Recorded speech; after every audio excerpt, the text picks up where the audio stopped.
जब भी आईसीसी के नॉकआउट मुकाबलों में आमने सामने होते हैं न्यूजीलैंड नेशनल क्रिकेट टीम और south Africa national cricket team, तो ये सिर्फ 11 बनाम 11 की टक्कर नहीं रहती।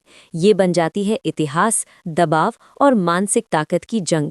क्योंकि एक तरफ वो टीम है जिसे सालों तक बड़े मैचों में लड़खड़ाने की वजह से चोकर्स कहा गया, और दूसरी तरफ वो साइलेंट वॉरियर जो बिना ज्यादा शोर मचाए नॉकआउट स्टेज पर बार बार अपना लोहा मनवाती रही है।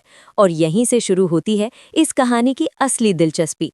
आखिर सेमीफाइनल और क्वार्टर फाइनल जैसे निर्णायक मुकाबलों में किसका पलड़ा भारी रहा है? अगर हम आईसीसी टूर्नामेंट्स के इतिहास पर नजर डालें तो कई ऐसे मौके मिलते हैं जब लीग स्टेज में शानदार प्रदर्शन करने वाली साउथ अफ्रीका नॉकआउट के दबाव में जकड़ी हुई नजर आई। 2011 वर्ल्ड कप का क्वार्टर फाइनल इसका बड़ा उदाहरण रहा, जब मजबूत बैटिंग लाइनअप होने के बावजूद प्रोटियाज लक्ष्य का पीछा करते हुए टूट गए। फिर 2015 वर्ल्ड कप सेमीफाइनल का वो ऐतिहासिक मुकाबला जिसने करोड़ों फैंस की धड़कनें बढ़ा दी थीं। बारिश से प्रभावित मैच, बदला हुआ टारगेट और आखिरी ओवरों में गजब का तनाव, लेकिन अंत में न्यूजीलैंड की संयमित सोच और साहसी बल्लेबाजी ने दक्षिण अफ्रीका का सपना तोड़ दिया। 2019 के टूर्नामेंट में भी बड़े मंच पर कीवी टीम ने दबाव को बेहतर तरीके से संभाला, और यही पैटर्न बार बार देखने को मिला कि जब मैच करो या मरो की स्थिति में पहुंचा तो न्यूजीलैंड ने अपने प्लान पर भरोसा किया, जबकि साउथ अफ्रीका छोटी छोटी गलतियों की कीमत चुकाती रही। यही वो पल थे जिनसे चोकर्स टैग ने जन्म लिया। कभी गलत रन कॉल, कभी अहम कैच का छूट जाना, कभी जरूरत से ज्यादा आक्रामक शॉट। और जब ऐसी घटनाएं बार बार दोहराई जाती हैं तो मानसिक बोझ और बढ़ जाता है। वहीं न्यूजीलैंड की पहचान बिल्कुल अलग रही है। उनके पास हमेशा बड़े बड़े नाम नहीं रहे, लेकिन टीम संस्कृति, स्पष्ट भूमिकाएं और शांत कप्तानी ने उन्हें नॉकआउट स्पेशलिस्ट बना दिया। वे मैच को आखिरी गेंद तक खींचने में विश्वास रखते हैं और विपक्षी पर दबाव ट्रांसफर करने की कला जानते हैं। यही कारण है कि आंकड़ों में देखें तो आईसीसी नॉकआउट मुकाबलों में कीवी टीम अक्सर साउथ अफ्रीका से आगे दिखाई देती है।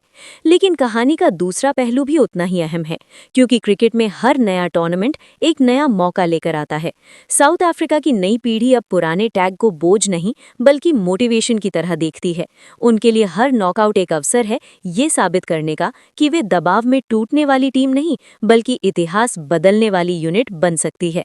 दूसरी ओर न्यूजीलैंड ने पिछले दशक में खुद को बड़े मंच की आदत डाल ली है, चाहे वर्ल्ड कप फाइनल तक का सफर हो या आईसीसी इवेंट्स में लगातार सेमीफाइनल में पहुंचना। उन्होंने दिखाया है कि मानसिक संतुलन ही असली ताकत है। कप्तानी की भूमिका भी इस राइवलरी में बेहद अहम रही है। कीवी कप्तानों ने अक्सर जोखिम को नाप तौल कर लिया है। गेंदबाजों का स्मार्ट इस्तेमाल और फील्ड सेटिंग में धैर्य उनकी रणनीति का हिस्सा रहा है, जबकि साउथ अफ्रीका ने कई मौकों पर आक्रामक अप्रोच अपनाई जो लीग स्टेज में तो कारगर रही, लेकिन नॉकआउट में अगर शुरुआत बिगड़ जाए तो वापसी मुश्किल हो जाती है। यही वजह है कि जब भी ये दोनों टीमें सेमीफाइनल में भिड़ती हैं तो फैन सिर्फ स्कोर नहीं देखते, वे देखते हैं बॉडी लैंग्वेज, आंखों का आत्मविश्वास और दबाव में फैसले लेने की क्षमता। और यही न्यूजीलैंड अक्सर एक कदम आगे नजर आता है। हालांकि ये भी सच है कि हर मैच की अपनी अलग कहानी होती है। पिच की प्रकृति, टॉस का असर, मौसम की भूमिका और उस दिन किसी एक खिलाड़ी का असाधारण प्रदर्शन पूरी दिशा बदल सकता है।